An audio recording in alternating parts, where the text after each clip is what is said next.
She told me over dinner. A regular Thursday evening, plates of lasagna cooling on the table, the soft hum of the refrigerator filling the spaces between our conversation. It wasn't even said in anger or desperation, just a matter-of-fact tone that made my skin crawl. "I want to see other guys," she said, as casually as if she were mentioning the weather. "I feel like I've missed out on life." I stared at her, fork frozen halfway to my mouth. For a moment, I thought I hadn't heard her correctly, but her expression was clear. There was no shame, no hesitation. Just conviction. It felt like a punch to the gut, the kind that left you breathless and doubled over. "Excuse me." My voice was cold, clipped. She sighed, setting her fork down with an exaggerated sigh, as if she were the one carrying some unbearable burden. "Come on, Adam. We've been married for 8 years. Don't you ever wonder what else is out there? Who else is out there? I love you, but I think I need more." My hands clenched around the silverware. "You think you need more?" "Yes." Her eyes locked on mine, daring me to argue. "I've been talking to someone." And there it was. The unspoken truth that I'd ignored for months, dismissing the late-night texts and secretive smiles as harmless. The lies I told myself to keep our marriage intact shattered in an instant. My stomach churned, and my pulse pounded in my ears. "Who?" The word came out like a growl. Her lips pressed into a thin line. "Does it matter?" "Yes, it matters, Claire." "Who?" Her defiance faltered for a moment, her gaze dropping to the table. But then she squared her shoulders. "His name is Tyler. He works at the gym." I'd met Tyler once or twice, young, cocky, and full of himself. The kind of guy who thrived on attention and flexing in mirrors. I hadn't thought much of him at the time, but now his smirk burned in my memory like a brand. I stood abruptly, the chair scraping against the floor. Claire flinched, but I didn't care. I needed air, space, anything but the suffocating weight of betrayal. "Where are you going?" she asked, her voice tinged with irritation, as if I were overreacting. "Out," I snapped, grabbing my keys. That night, I didn't sleep. I sat in my truck in the driveway, staring at the darkened house and replaying every moment of our marriage. The laughs, the arguments, the quiet mornings over coffee. How had it come to this? By morning, I had a plan.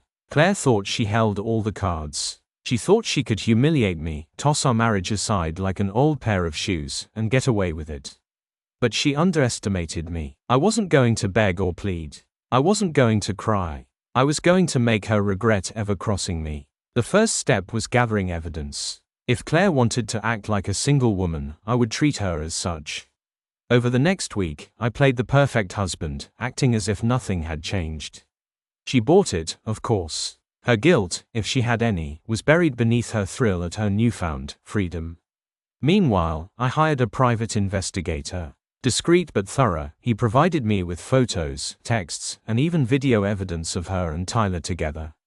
It was worse than I'd imagined. Late-night meetings, hotel rooms, stolen kisses in the parking lot of the gym. They weren't even subtle. The second step was confrontation. Not with Claire, not yet. With Tyler. I'd waited for the right moment, and it came one Friday evening when I knew he'd be closing up the gym. I walked in just as he was locking the doors. He looked up, surprised but not alarmed. "Hey, man, gym's closed," he said, flashing that infuriating grin. "I'm not here to work out," I replied, my voice steady. "I'm here to talk about Claire." The grin faltered, and for a moment, I saw a flicker of fear in his eyes. I don't know what you're talking about." "Cut the crap, Tyler. I know everything." He took a step back, his bravado crumbling. "Look, man, I didn't mean." "Didn't mean what?" "To screw another man's wife." My voice rose, echoing in the empty gym. "You think you're some kind of hotshot, taking what isn't yours. You're nothing but a coward." He stammered, but I didn't let him finish. I stepped closer, towering over him. "Stay away from her. If I see you near her again, you'll regret it." By the time I left, he looked like a scared puppy. Good. Let him squirm. The third step was Claire. I waited for her to come home from her supposed girls' night, armed with a folder of evidence and a resolve as cold as ice. When she walked through the door, laughing at a text on her phone, I was sitting in the living room, the folder on the coffee table. "We need to talk," I said. She froze, the smile vanishing from her face. "What's this about?" "Sit down." Reluctantly, she obeyed. I slid the folder toward her. Open it. Her hands trembled as she flipped through the contents. Her face went pale, and her eyes darted to mine. Adam, I can explain. Don't. My voice was sharp. Don't insult me with lies. You wanted other guys. Congratulations, you got one. But now everyone's going to know what kind of woman you really are.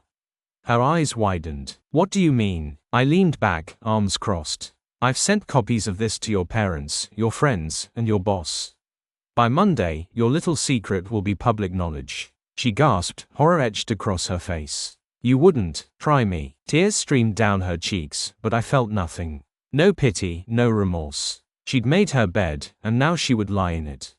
The fallout was swift and brutal. Her parents disowned her, her friends abandoned her, and her boss fired her for violating company values. Tyler quit the gym, unable to face the whispers and stares. Claire's perfect little world crumbled, leaving her isolated and humiliated. As for me, I moved on. I filed for divorce and sold the house, using the money to start fresh. I'd wasted enough years on someone who didn't deserve me. It was time to reclaim my life. And Claire, she'll think twice before betraying someone again.